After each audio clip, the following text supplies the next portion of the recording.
তার উপরে মেঘ, মেঘের মধ্যে বাড়ি ৩২ নম্বর মেঘ মহল। ৩২ নম্বরের বারান্দায় দাঁড়িয়ে আপনি, আপনার গায়ে ধবধবে সাদা পাঞ্জাবি, চোখে কালো মোটা ফ্রেমের চশমা, হাতে পায়ে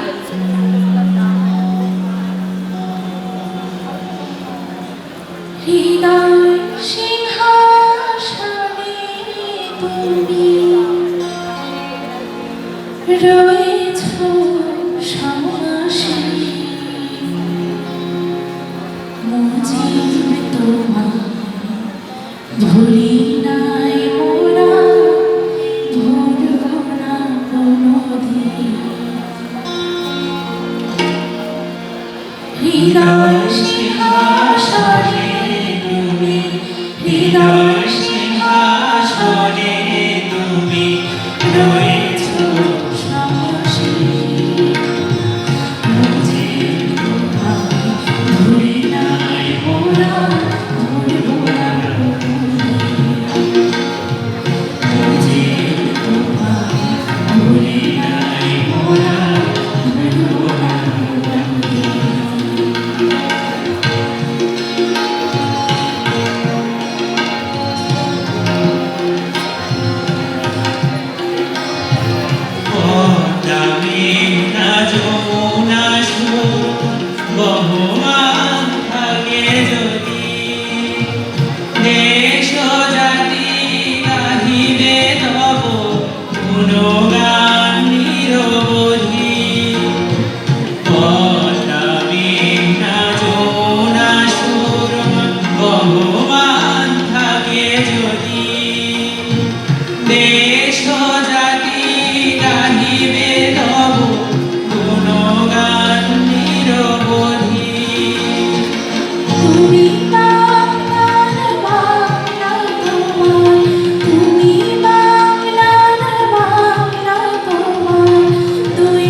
ভুলব না কোনোদিন।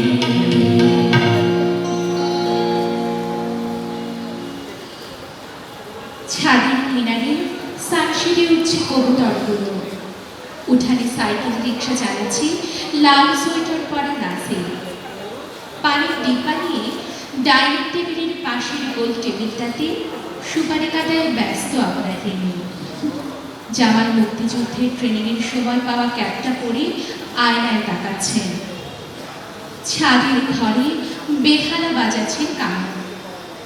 মেঘে মেঘে ছড়িয়ে পড়ছে বেহালার মূর্ছনা। আকাশের ওপারে আকাশ, তার উপরে মেঘ, মেঘের মধ্যে বাড়ি ৩২ নম্বর মেঘমহল।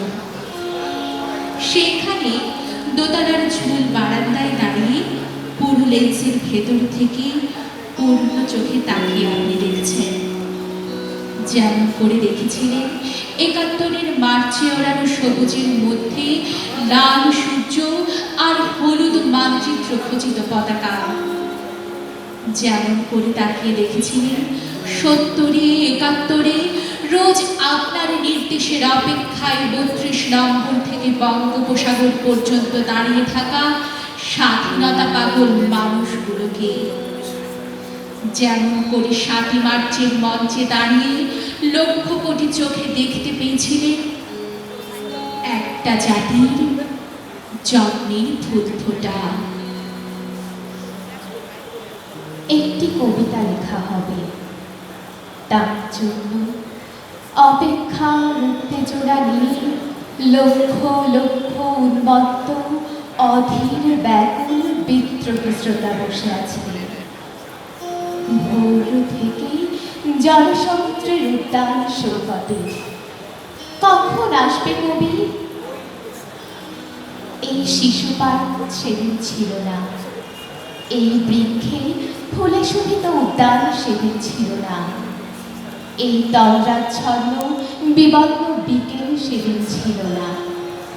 তাহলে কেমন ছিল সেদিনের সেই বিকেল বেলাটি? তাহলে কেমন ছিল শিশু পার্কে, বেঞ্চে, বৃক্ষে, ফুলের বাগানে ঢেকে দেয়া এই ঢাকার হৃদয় মাঠখানি? জানি সেদিনের সব স্মৃতি মুছে দিতে হয়েছে উদ্যত কালো হাত। তাই দেখি কবিহীন বিমুখ প্রান্তরে আজ কবির বিরুদ্ধে কবি, মাঠের বিরুদ্ধে মাঠ, বিকেলের বিরুদ্ধে বিকেল, উদ্যানের বিরুদ্ধে উদ্যান, মার্চের বিরুদ্ধে মার্চ। হে অনাগত শিশু, হে আগামী দিনের কবি, শিশু পার্কে রঙিন দোলনায় দোল খেতে খেতে তুমি একদিন সব জানতে পারবে। আমি তোমাদের কথা ভেবে লিখে রেখে যাচ্ছি সেই শ্রেষ্ঠ বিকেলের গল্প।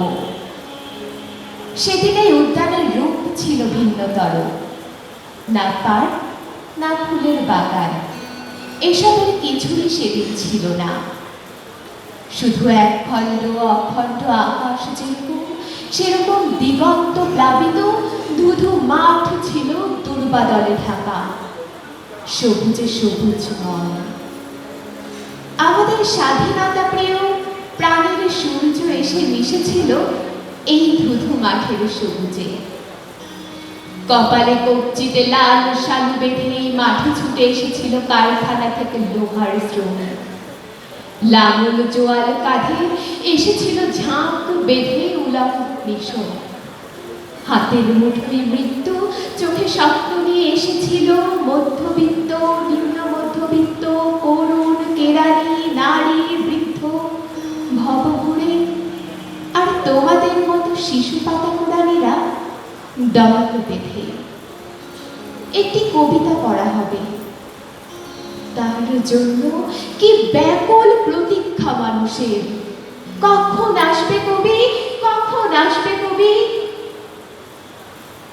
শত বছরের শত সংগ্রাম শেষে রবীন্দ্রনাথের মতো দৃপ্ত পায়ে হেঁটে অতঃপর কবি এসে জনতার মঞ্চে দাঁড়ালেন। তখন পলকে দারুণ ঝলকে তড়িতে উঠিল জল, হৃদয়ে লাগিল দোলা, গণসমুদ্রে জাগিল জোয়ার, সকল দোয়ার খোলা। কে রোধে তাহার বজ্রকণ্ঠ বাণী? গণসূর্যের মঞ্চ কাঁপিয়ে কবি শোনালেন তার অমর কবিতা খানি। ভাইরা আমার, আজ দুঃখ ভারাক্রান্ত মন নিয়ে আপনাদের সামনে হাজির হয়েছি। আপনারা সবই জানেন এবং বোঝেন। আমরা আমাদের জীবন দিয়ে চেষ্টা করেছি, কিন্তু দুঃখের বিষয় আজ ঢাকা, চট্টগ্রাম, খুলনা, রাজশাহী, রংপুরে আমার ভাইয়ের রক্তের রাজপথ রঞ্জিত হয়েছে। আজ বাংলার মানুষ মুক্তি চায়, বাংলার মানুষ বাঁচতে চায়, বাংলার মানুষ তার অধিকার চায়। কিন্তু দুঃখের বিষয়, আজ দুঃখের সঙ্গে বলতে হয় 23 বছরের করুণ ইতিহাস, বাংলার অত্যাচারে, বাংলার মানুষের রক্তের ইতিহাস, 23 বছরের ইতিহাস, মুমূর্ষ নরনারীর আত্মনাদের ইতিহাস, বাংলার ইতিহাস, এদেশের মানুষের রক্ত দিয়ে রাজপথ রঞ্জিত করার ইতিহাস। 1952 সালে রক্ত দিয়েছি, 1954 সালে নির্বাচনে জয়লাভ করেও আমরা গদিতে বসতে পারি নাই। 1958 সালে আইয়ুব খান মার্শাল ল জারি করে 10 বছর পর্যন্ত আমাদেরকে গোলাম করে রেখেছে। 1966 সালে 6 দফা আন্দোলনের 7ই জুনে আমার ছেলেদের গুলি করে হত্যা করা হয়েছে। 1969 আন্দোলনে আইয়ুব খানের পতন হওয়ার পরে যখন ইয়াহিয়া খান সাহেবের সরকার নিলেন, তিনি বললেন দেশে শাসনতন্ত্র দেবেন, গণতন্ত্র দেবেন। আমরা মেনে নিলাম। তারপরে অনেক ইতিহাস হয়ে গেল, নির্বাচন হলো।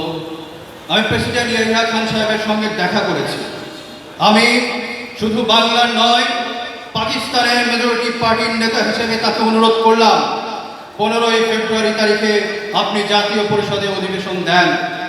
তিনি আমার কথা রাখলেন না, তিনি রাখলেন ভুট্টো সাহেবের কথা। তিনি বললেন প্রথম সপ্তাহে মার্চ মাসে হবে। আমরা বললাম ঠিক আছে, আমরা অ্যাসেম্বলিতে বসব। আমি বললাম অ্যাসেম্বলির মধ্যে আলোচনা করব। এমনকি আমি এ পর্যন্ত বললাম যদি কেউ ন্যায্য কথা বলে, আমরা সংখ্যায় বেশি হলেও একজনও যদি সে হয়, তার ন্যায্য কথা আমরা মেনে নেব। কি পেলাম আমরা? যে আমার পয়সা দিয়ে অস্ত্র কিনেছি বহিঃশত্রুর আক্রমণ থেকে দেশকে রক্ষা করার জন্য, আর সেই অস্ত্র ব্যবহার হচ্ছে আমার দেশের গরিব দুঃখী আত্মমানুষের বিরুদ্ধে, তার বুকের উপর হচ্ছে গুলি। আমরা পাকিস্তানের সংখ্যাগুরু, আমরা বাঙালিরা যখনই ক্ষমতায় যাবার চেষ্টা করেছি, যখনই দেশের মালিক হবার চেষ্টা করেছি, তখনই তারা আমাদের উপর ঝাঁপিয়ে পড়েছেন। টেলিফোনে আমার সঙ্গে তার কথা হয়। তাকে আমি বলেছিলাম, জনাব ইয়াহিয়া খান সাহেব, আপনি পাকিস্তানের প্রেসিডেন্ট, দেখে যান, ঢাকায় আসেন, কিভাবে আমার গরিবের উপরে, আমার বাংলার মানুষের বুকের উপরে গুলি করা হয়েছে, কি করে আমার মায়ের কোল খালি করা হয়েছে, কি করে মানুষকে হত্যা করা হয়েছে। আপনি আসুন, দেখুন, বিচার করুন। ভাইরা আমার, 25 তারিখে অ্যাসেম্বলি কল করেছে, রক্তের দাগ শুকায় নাই। আমি 10 তারিখে বলে দিয়েছি যে ওই শহীদের রক্তের উপর পাড়া দিয়ে আর কিছুতেই মুজিবুর রহমান যোগদান করতে পারে না। অ্যাসেম্বলি কল করেছে, আমার দাবি মানতে হবে। প্রথম, সামরিক আইন মার্শাল ল উইথড্র করতে হবে, সমস্ত সামরিক বাহিনীর লোকদেরকে ব্যারাকে ফেরত নিতে হবে, যেভাবে হত্যা করা হয়েছে তার তদন্ত করতে হবে, আর জনগণের প্রতিনিধির কাছে ক্ষমতা হস্তান্তর করতে হবে। তারপর বিবেচনা করে দেখব আমরা অ্যাসেম্বলিতে বসতে পারবো কি পারবো না। এর পূর্বে অ্যাসেম্বলিতে বসতে আমরা পারি না, জনগণ আমাকে সে অধিকার দেয় নাই। ভাইরা আমার, তোমরা আমার উপর বিশ্বাস আছে? আমি প্রধানমন্ত্রিত্ব চাই না, আমরা এদেশের মানুষের অধিকার চাই। আর যদি একটা গুলি চলে, আর যদি আমার লোকদের হত্যা করা হয়, তোমাদের কাছে আমার অনুরোধ রইল, প্রত্যেক ঘরে ঘরে দুর্গ গড়ে তোলো। তোমাদের যা কিছু আছে তাই নিয়ে শত্রুর মোকাবেলা করতে হবে, এবং জীবনের তরে রাস্তাঘাট যা যা আছে সব কিছু আমি যদি হুকুম দিবার নাও পারি, তোমরা বন্ধ করে দেবে। তোমরা আমার ভাই, তোমরা ব্যারাকে থাকো, কেউ তোমাদের কিছু বলবে না, কিন্তু আর আমার বুকের উপর গুলি চালাবার চেষ্টা করো না। 7 কোটি মানুষকে দাবায় রাখতে পারবে না। আমরা যখন লড়তে শিখেছি তখন কেউ আমাদের দমাতে পারবে না। যে পর্যন্ত আমার এই দেশের মুক্তি না হবে, খাজনা ট্যাক্স বন্ধ করে দেওয়া হবে, কেউ দেবে না। দ্বিতীয় কথা, প্রত্যেক গ্রামে, প্রত্যেক মহল্লা, প্রত্যেক ইউনিয়নে, প্রত্যেক সাব ডিভিশনে আওয়ামী লীগের নেতৃত্বে সংগ্রাম পরিষদ গড়ে তুলবে এবং তোমাদের যা কিছু আছে তাই নিয়ে প্রস্তুত থাকো। মনে রাখবা, রক্ত যখন দিয়েছি, রক্ত আরো দেব। এদেশের মানুষকে মুক্ত করে ছাড়বো ইনশাআল্লাহ। এবারের সংগ্রাম আমাদের মুক্তির সংগ্রাম, এবারের সংগ্রাম স্বাধীনতার সংগ্রাম। জয় বাংলা। আপনি যেন রিফকে পৃথিবীর শেষতম কবি, যিনি শিল্পীর মগ্নতা নিয়ে নিরীক্ষণ করেন কি করে কলি থেকে পাপড়ি উন্মিলিত হয়, ফুটে ওঠে ফুল।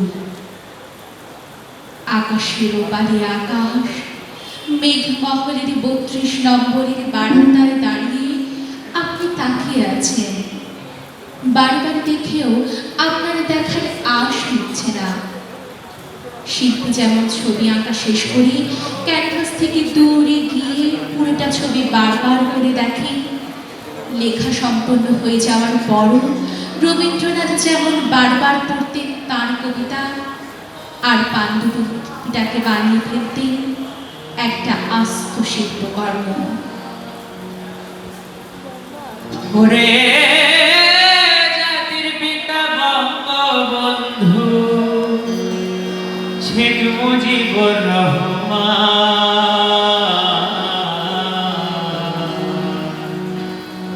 স্বাধীনতার মহানায়ক গাইব তোমার জয়গান।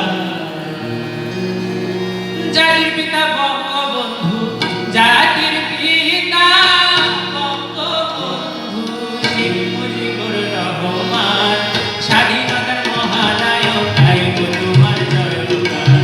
স্বাধীনতার মহানায়ক গাইব তোমার জয়গান। জাতির পিতা বঙ্গবন্ধু, জাতির পিতা বঙ্গবন্ধু শেখ মুজিবুর রহমান, স্বাধীনতার মহানায়ক গাইব তোমার জয়গান। স্বাধীনতার মহানায়ক গাইব তোমার জয়গান।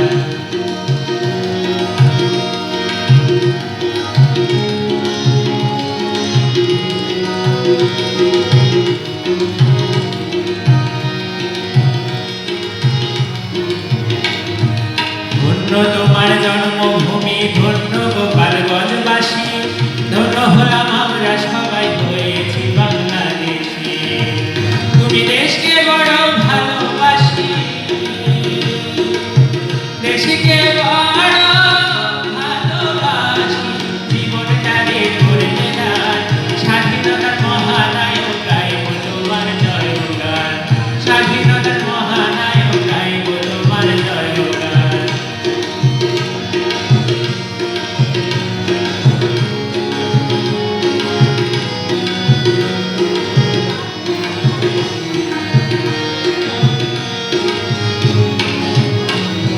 তোমার জন্ম না হইলে হইত নাই বাংলাদেশ, মায়ের ভাষা কাইরা নিত পাক শাসনের ছোট দেশ। তারা ইচ্ছে মতো করতো আদেশ, ইচ্ছে মতো করতো আদেশ, তোয়ারে করে বয়ান। স্বাধীনতার মহানায়ক গাইব তোমার জয়গান। স্বাধীনতার মহানায়ক গাইব তোমার জয়গান। জাতির পিতা বঙ্গবন্ধু, জাতির পিতা বঙ্গবন্ধু শেখ মুজিবুর রহমান, স্বাধীনতার মহানায়ক গাইব তোমার জয়গান। স্বাধীনতার মহানায়ক গাইব তোমার জয়গান। স্বাধীনতার মহানায়ক গাইব তোমার জয়গান। স্বাধীনতার মহানায়ক গাইব তোমার জয়গান। আপনি দেখছেন আপনার আঁকা ছবিটাকে দূর থেকে, কিন্তু পূর্ণ চোখে। তেমনি করে আপনি পড়ছেন আপনার লেখা কবিতাটাকে, অপার্থিব শিল্প সুষমায় অপরূপ দিব্যকান্তি। আপনি দেখছেন কিরকম জল জল করছে আপনার শিল্পকর্মখানি। দেখছেন কিরকম করে মাথা উঁচু করে দাঁড়াচ্ছে বাঙালিরা, দেখছেন কিরকম মুক্ত কণ্ঠে তারা গাইছে আমার সোনার বাংলা। সকণ্ঠে স্বরচিত কবিতা পাঠ করে শোনালেন কবি জননীর উজ্জ্বলতা আর মগ্নতা অবয়ব জুড়ে। ভোরের সোনালি আলোয় কাঁচা পাকা চুলে স্বর্গীয় দুটি।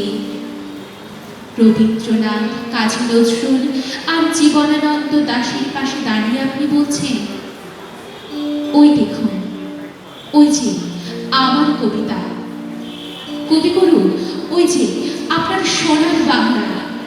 বিদ্রোহী কবি, ওই যে আপনার জয় বাংলা। জীবনানন্দ বাবু, ওই যে আপনার রূপসী বাংলা।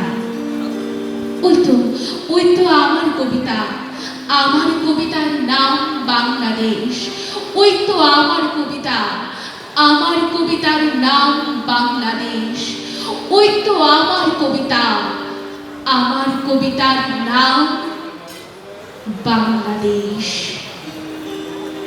চির অপরূপ, চির মধুর, চির অপরাজেয় বাংলাদেশ।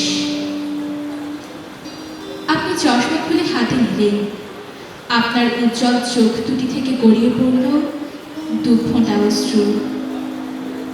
অনেক নিচে মর্তের এক চারকোনা ঘরে লেখার টেবিলে বসে আছি। আমার চোখ ভিজে গেল। আমি পাশ টেবিলে রাখা বাংলাদেশের পতাকাটা বুকে জড়িয়ে ধরে বললাম, কি বলেছে আপনি নাই? এই তো আপনি আছেন, এইখানে, সবখানে, সমস্ত বাংলায়।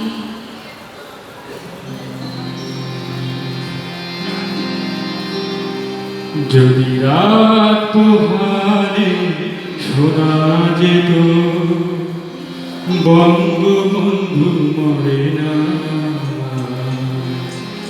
যদি রাত পোহালে শোনা যেত বঙ্গবন্ধু মরে না। যদি রাজপথে আবার মিছিল হতো বঙ্গবন্ধু মুক্তি চাই, মুক্তি চাই, মুক্তি চাই, তবে বিশ্ব পেত এক মহান নেতা, আমরা পেতাম ফিরে যাই। তবে বিশ্ব পেত এক মহান নেতা, আমরা পেতাম ফিরে যাই। যদি রাত পোহালে শোনা যেত বঙ্গবন্ধু মরে না। জয় বাংলা, বাংলার জয়, জয় বাংলা, বাংলার জয়। যে মানুষ প্রিয়তা পুরুষের মতো করেনি তো কখনো মাথা নত। যে মানুষ প্রিয়তা পুরুষের মতো করেনি তো কখনো মাথা নত। এনেছিল হায়নার ছোবল থেকে আমাদের প্রিয় স্বাধীনতা, স্বাধীনতা, স্বাধীনতা। তবে বিশ্ব পেত এক মহান নেতা, আমরা পেতাম ফিরে স্বাধীনতা। তবে বিশ্ব পেত এক মহান নেতা, আমরা পেতাম ফিরে স্বাধীনতা। যদি রাত পোহালে শোনা যেত বঙ্গবন্ধু মরে না। জয় বাংলা, বাংলার জয়, জয় বাংলা, বাংলার জয়। চেনা ছেলে বাঙালি তার সমতুল্য ইতিহাস একদিকে দেবে তার মূল্য। চেনা ছেলে বাঙালি তার সমতুল্য ইতিহাস একদিকে দেবে তার মূল্য। সত্যকে মিথ্যার আড়াল করে চাই কি রাখা কখনো তার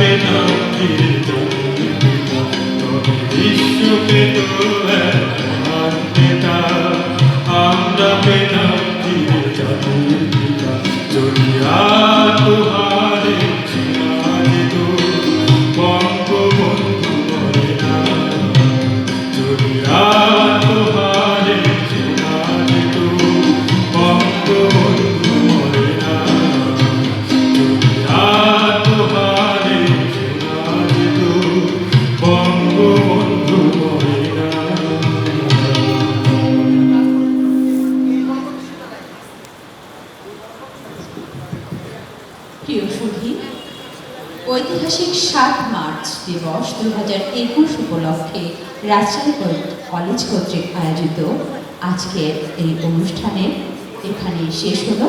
সকলকে ধন্যবাদ।